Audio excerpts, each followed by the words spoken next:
इधर 5 राज्यों में नतीजे के इंतजार के बीच 2024 के लोकसभा चुनाव की तैयारी शुरू हो गई। 30 नवंबर को तेलंगाना में चुनाव होना है, लेकिन वहां से 1.5 किलोमीटर, वहां से करीब 1,500 किलोमीटर दूर कोलकाता में आज 2024 के चुनाव का एजेंडा सामने आया। गृह मंत्री अमित शाह आज कोलकाता पहुंचे। उन्होंने अगले साल लोकसभा चुनाव में ज्यादा सीटें जीतने का लक्ष्य बताते हुए ममता बनर्जी को सीधे टारगेट किया, लेकिन सीएम ममता भी आज ही के दिन अमित शाह को सीधी चुनौती देने के लिए मैदान में उतर गई। आप ये 2 तस्वीरें देखिए। पहली तस्वीर कोलकाता के विक्टोरिया हाउस के सामने धर्मतल्ला मैदान की है, जहां गृह मंत्री अमित शाह ने रैली की। तो दूसरी तस्वीर ममता बनर्जी की, जो काली पट्टी बांधकर मंत्रियों विधायकों के साथ केंद्र सरकार से हिसाब मांग रही है। उनका आरोप है कि केंद्र सरकार फंड नहीं दे रही है।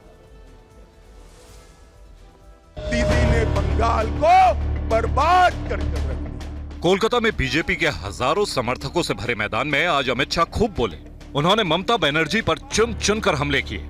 कान खोलकर सुन लो, शुभेंदु जी को आप विधानसभा के बाहर तो निकाल सकती हो, परंतु बंगाल की जनता को चुप नहीं कर सकती।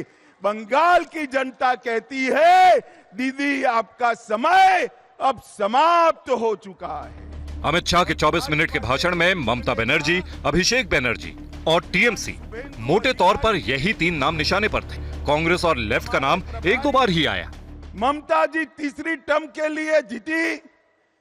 लाल भाई और एक तृणमूल कांग्रेस मिलकर बंगाल को बर्बाद कर दिया। अमित शाह इतने पर ही नहीं रुके। उन्होंने दावा किया कि टीएमसी ने बंगाल को बर्बाद कर दिया है। ममता बनर्जी सीएए का विरोध कर रही है, सीएए कर नहीं दे। मगर मैं आज इस सभा में कह कर जाता हूं, ममता दीदी, सीएए देश का कानून है, इसको कोई रोक नहीं सकता। यहाँ राजनीतिक हिंसा सबसे ज्यादा है और घुसपैठ ही मुख्य मुद्दा है। घुसपैठ बंगाल सरकार, ममता बनर्जी रोक नहीं पाई।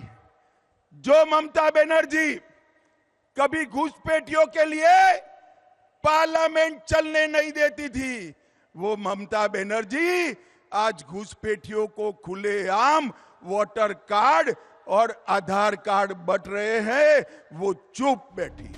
अमित शाह के हमले का जवाब टीएमसी ने धरने से दिया। सेंट्रल फंड देने के भेदभाव का आरोप लगाकर ममता बनर्जी और उनकी पार्टी के विधायकों ने पश्चिम बंगाल विधानसभा के बाहर धरना दिया। ममता बनर्जी को छोड़कर सभी विधायक और मंत्रियों ने काले कपड़े पहने थे। टीएमसी का आरोप है कि केंद्र सरकार मनरेगा मजदूरों को दिए जाने वाले फंड में से पश्चिम बंगाल का हिस्सा नहीं दे रही है। Not a word about how there be more jobs for youth. 2, not a word about price rise.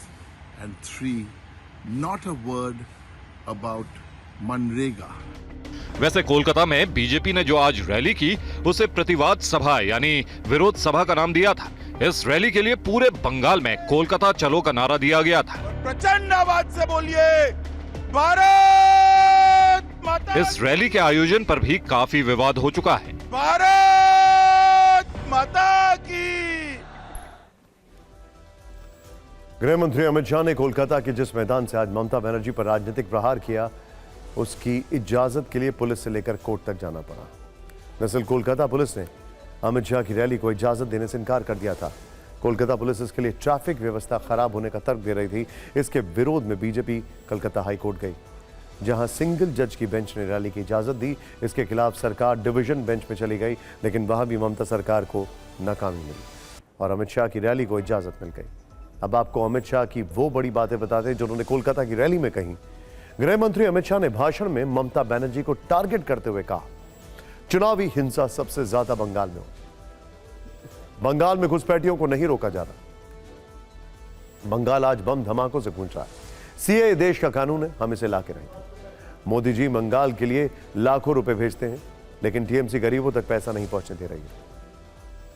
आज भी बंगाल में घुसपैठ, तुष्टीकरण, राजनीतिक हिंसा और भ्रष्टाचार हो रहा है। 2024 के विधानसभा चुनाव में भाजपा 2/3 बहुमत से सरकार बनाएगी। गृह मंत्री अमित शाह ने दावा किया कि बंगाल की जनता ने तय कर दिया है कि अगली सरकार बीजेपी की बन रही है। अब आपको कोलकाता में गृह मंत्री अमित शाह की रैली के मायने बताते हैं। उन्हें वहां क्यों जाना पड़ा, इसका मतलब क्या है? दरअसल बीजेपी का लक्ष्य 2019 में जीती 18 लोकसभा सीटों को बढ़ाकर 35 करने का। बंगाल में लोकसभा की कुल 42 सीटें।